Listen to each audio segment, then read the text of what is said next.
Today I'll be speaking about pulmonary tuberculosis and its complications. We're going Facebook Live. So, giving an introduction about pulmonary tuberculosis, the incidence, it's usually caused by a bacterium called Mycobacterium tuberculosis, but the incidence of tuberculosis, especially globally and in India, the incidence is around some 10 million globally, whereas in India it amounts to 2.7 million individuals. And the mortality, death of patients due to tuberculosis is around some 1.3 million globally, whereas in India it stands at 4.5 lakh. Tuberculosis is also usually commonly found in HIV patients, so those who are on drugs for HIV. So the global incidence of tuberculosis in HIV patients is around some 9.2 lakhs, whereas in India it stands around some 92,000. Usually 10% of cases of HIV have tuberculosis. The mortality of tuberculosis in HIV patients is around some 3 lakh annually globally, whereas it accounts to about some 1.3 lakhs in India. So coming to classification, we have different forms of tuberculosis, either the pulmonary and the extrapulmonary form of tuberculosis. Pulmonary tuberculosis, which specifically affects the lungs, whereas extrapulmonary, which affects other organs other than the lungs. In the pulmonary tuberculosis, we have usually in tuberculosis we have primary and progressive primary tuberculosis and post-primary tuberculosis. Primary tuberculosis is caused by Mycobacterium tuberculosis in a person with no previous exposure, whereas progressive primary is generally self-limiting and may progress to give rise to larger lesions, whereas in post-primary there is usually an endogenous reactivation of the disease or an exogenous reinfection. So how is it transmitted? It is usually transmitted by droplet infection in airborne particles when a person with tuberculosis either coughs or sneezes. One bout of cough may contain about 3000 droplet nuclei of Mycobacterium tuberculosis. Coming to usually the symptoms of tuberculosis include constitutional symptoms like tiredness, headache, fever, especially evening rise of temperature, weight loss, night sweats, and the fever is usually low grade and onset with high progression. Hemoptysis is another common symptom of tuberculosis. It's seen in 40%. It's the most common cause in India in tuberculosis. Sputum production also occurs, which may be purulent or blood tinged. Classic symptoms and signs are more in younger age group. Sometimes breathlessness due to complications like bronchial obstruction, pneumothorax or pleural effusion also can occur in the case of tuberculosis. So who are at risk of tuberculosis? Especially those with immune conditions which are suppressed. Those who are immunosuppressed are more liable to get tuberculosis, especially people with HIV, AIDS, diabetes, chronic kidney disease, those on chemotherapy, malnourished, elderly, and they're all at risk of getting tuberculosis. So, why do we get hemoptysis in tuberculosis is another thing. See, it can occur due to, usually we have cavities in the chest wall due to tuberculosis, so bleeding from the cavity wall can occur, or it can occur due to direct erosion of capillaries or arteries, and it can occur due to tuberculosis endobronchitis or bronchiectasis, aspergilloma, broncolith, scar carcinoma or cavernolith.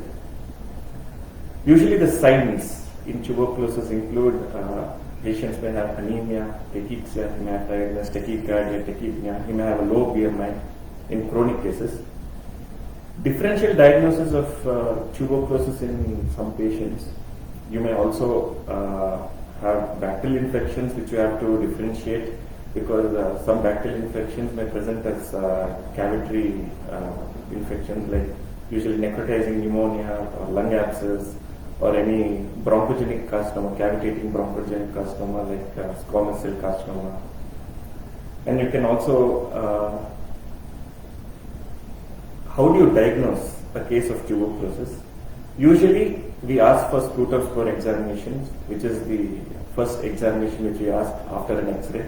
The X-ray usually typically shows upper lobe involvement in most of the cases. So you may have cavitations, or it may present as a consolidation, or it can present as mediastinal lymphadenopathy, or patient may also have lymph nodes. So on sputum microscopy, either through Zeal-Nielsen staining or fluorescent microscopy, we can have the diagnosis of tuberculosis. You can also give the sputum or any other medium for culture, or any other sample for culture, either in solid medium like LJ medium, or liquid medium like Middlebrooks, like BACTEC or MGIT, etc.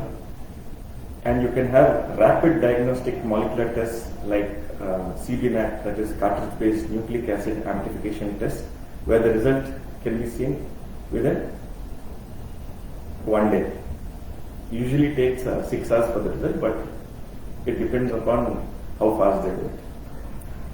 So coming to blood investigations,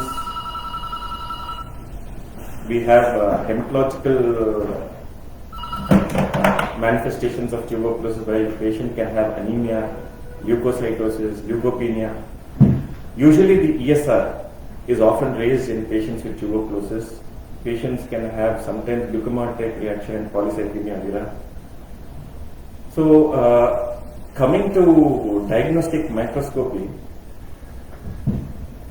so any patient with cough for more than 2 weeks should be tested for Mycobacterium tuberculosis.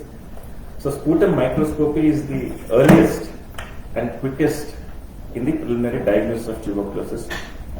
So patient should collect the specimen, either because the early morning sample is better, and it should be done in an isolated and ventilated, well-ventilated area. So early morning and a spot sample should be collected, and we can also give other samples for investigations like bronchial washings and pleural fluid or gastric aspirate, pus from any site, a cerebrospinal fluid, urine, blood, bone marrow aspirate or bone marrow biopsy, and tissue biopsy specimens can also be given for sputum microscopy and cultures or molecular diagnostic methods. So, but if patient is unable to produce sputum, deep coughing may be induced by inhalation of 3% hypotonic saline, which will initiate the patient to give some secretions. So, coming to advantages and disadvantages of various investigations in tuberculosis, usually chest X-ray is usually the first investigation which we ask for this. And ultrasound, because for all pleural samples and for any for guidance of samples to be taken from the pleural space, we can ask for ultrasonography. CT is an excellent high sensitivity. It will help you in getting samples to get it for sampling. And you can also have a PET scan or a PET CT, which has a high sensitivity. So what can you have on radiological features of primary pulmonary tuberculosis? You can have lymphadenopathy, consolidation. It can present as a miliary tuberculosis, or it can present as a pleural effusion, or there may be airway involvement also. Coming to lymphadenopathy, it is the hallmark of pulmonary tuberculosis, and the most common, usually it can affect any lymph node, but the most common are right paratracheal and hilar lymph nodes to be affected. And PCT has high sensitivity than X-ray in detecting lymph node involvement. Consolidation, that is the most common form of parenchymal involvement. Coming to miliary tuberculosis, it occurs due to hematogenous dissemination of bacilli. And pleural effusions, usually may occur in tuberculosis, but the complications of pleural effusion, the patient may undergo pleural thickening or calcification may occur. So, coming to the use of fiber optic bronchoscopy in tuberculosis, it provides various types of specimens like aspirates or bronchial brush biopsy or bronchial lavage and biopsies for samples for tuberculosis. For early diagnosis of sputum smear negative pulmonary tuberculosis, the overall yield of bronchoscopy is greater than 90% along with culture. Examination and culture of post-bronchoscopy sputum also has a high diagnostic yield. Sometimes the findings in bronchoscopy, you may have ulcerative lesions, granulomatous lesions, or residual fibrotic stenosis in chronic cases. So usually we prescribe bronchoscopy in patients who are usually smear negative, but you have high suspicion that they have pulmonary tuberculosis and are not able to produce sputum, and when there are lack of material being obtained by other methods. So coming to the other complications that can occur due to tuberculosis, they include spinal complications, because tuberculosis can affect any part of the body. It can affect the vertebra. The spinal process can be affected. It can affect the liver, kidney,